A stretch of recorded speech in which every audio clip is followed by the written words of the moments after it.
All right, guys. Keiko RC. Couple little updates. I had a video before that I was talking about. I broke my servo horn, and it was the one that came with the Savox or Savox servo. And so I decided to get a new servo horn. But I didn't break my pinion, which is good. But I did break, and I'll show you what's going on here. I broke my servo horn. This is a servo horn that came with the Savox servo. It has like a brass or whatever type of insert in there. Behind, on the other side of that horn right there, there's another brass. I think I threw it away already or I lost it, but it has the actual plastic splines inside of that brass ring, and that's going to go straight up onto your servo right there and mount right there. So that just broke right off that plastic servo horn. It was plastic that was holding it together anyway. So I already went ahead and bought a servo saver that is gonna take. Yes, dude. Time to eat. Okay, hold on. I'm gonna go grab a slice here in a second. All right. Okay. Okay. Sorry, I might sound a little congested. This weather's been up and down, but anyway, I really noticed that I'm not having any protection to my servo because the stock. Here, let me grab these posts. But here's this. For example, here's the post, steering post that's going to have your tab on it for your servo linkage right here, or whatever you want to call it. And then this is going to go to your kind of like steering bar up here, whatever, to your tie rods. So that didn't have any servo saver on it. So I'm thinking, man, if I get this beefy servo horn, this is an Axial servo horn, 25 tooth, which fits the Savox, all Savox servos.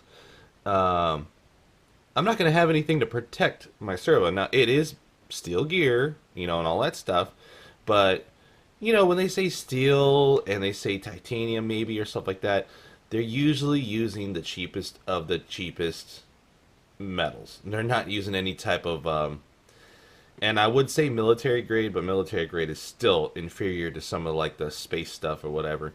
So they're not using the best of materials, and it might be steel, but it might be a very low quality, low grade steel. Like this particular servo horn says 6061 T6 aluminum or whatever. They have 7071 and all that stuff, and they have some very, very dense, hard aluminum, which is still kind of flexible. That will be better than this right here. If they were to spend all this money on stock of very precious metals, then guess what? It's going to cost the end user, you and I. So anyway, without going off on too much of a tangent, I ended up getting this guy right here. Now this is a servo saver linkage, or I mean whatever you want to call this thing. Let me see. Do I have the bag here? Is this it? So this is what comes in the bag. I don't have a. Sorry, I don't have a. So it's right here. 87 197 cam type servo saver throttle return spring set da da da da da. This is actually for like the Savage X and stuff like that. They have a flux version of the servo saver, but as you guys, I don't know if anybody else has been looking up stuff for these trucks, but there's like absolutely nothing out there for the flux and especially the Flux XL. There still are some straggler parts left over from the X and 21s and stuff like that, because there was an abundance of those. But for some odd reason, everyone, wanted to go Savage Flux. They wanted to do a Flux version, and the support is just not there. And like I say in a lot of my videos for the Savage, that Josh Nixon, I believe his name is, at HPI Support UK, he says a lot of this stuff is coming soon. I emailed him Friday, which was 2 days ago. Today's Sunday, the 28th. So I've emailed him the 26th, and he might have been, I don't know, just not getting them. Started his weekend early. I'm not sure, but he hasn't got back to me. So I was actually trying to check on the lead time for the flux battery trays, so I can connect them back here and stuff and everything, get the center of gravity a little bit better. So anyway, one thing, if you guys are going to do this, if you have the original 21, no servo saver at all, and you get this servo saver, it comes with this black spring. And I also, before I had bought this the steering post or the tube with the black spring, and I forgot I needed the rest of the stuff. So I don't even know why I got that, but it was cheap. Anyway, I still can't use it, or I can, but the problem is I have this thing pretty tight. I'm going to tighten it down a little bit more. There is a, it's hard to see. Let's get on this side. So you see this collar right here. You can turn that. I can't turn it with one finger. I might have to take this cross brace out real fast. But anyway, what this does is it pushes down on that spring, which pushes down on your cam.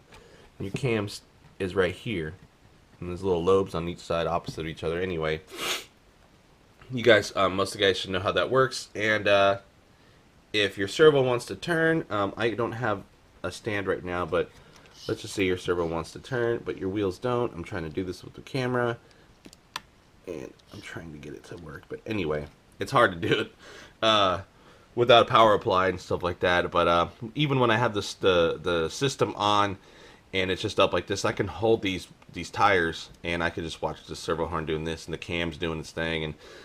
And there was a video I don't know if I showed you guys yet, but maybe I'll throw a clip in there.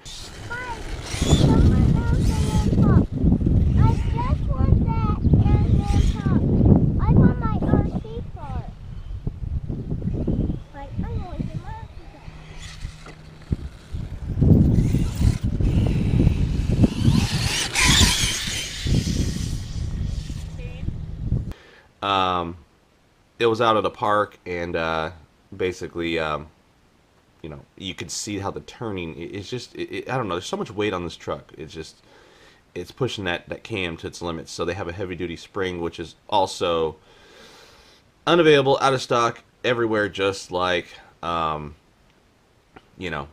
else for the Flux and Flux XL. So anyway, it's a little dirty. I tried to clean her up yesterday. She was really dirty yesterday when I got her home, out in the baseball diamonds and stuff, just getting dirt caked on her after going through a couple puddles from the sprinklers and stuff. So anyway, that was just my update right here. So guys, if you're thinking about doing this, you're gonna have to take these guys out. It's not gonna pull out, but this shaft, this tube, has threads on each side of it. It's gonna go straight through your existing posts that are there. I suggest when you get this kit, use the just use the both of these posts that come with it, because they're just, you can kind of see down in there. There's a slight different angle on these arms on here. So what I'm talking about is this right here. So just use both of that exactly the same, and then whatever. All right. So I'm gonna tighten up that spring, and then I'm gonna do I'm gonna try to strap this GoPro to my truck. I thought my handlebar mount would fit or work on this, but it didn't with the stock rubber that's in there. So I'm gonna take some foam, stick it in there, and get a running video, an onboard video with this thing, just kind of farting around my my yard and stuff. All right, guys. So the next one, later.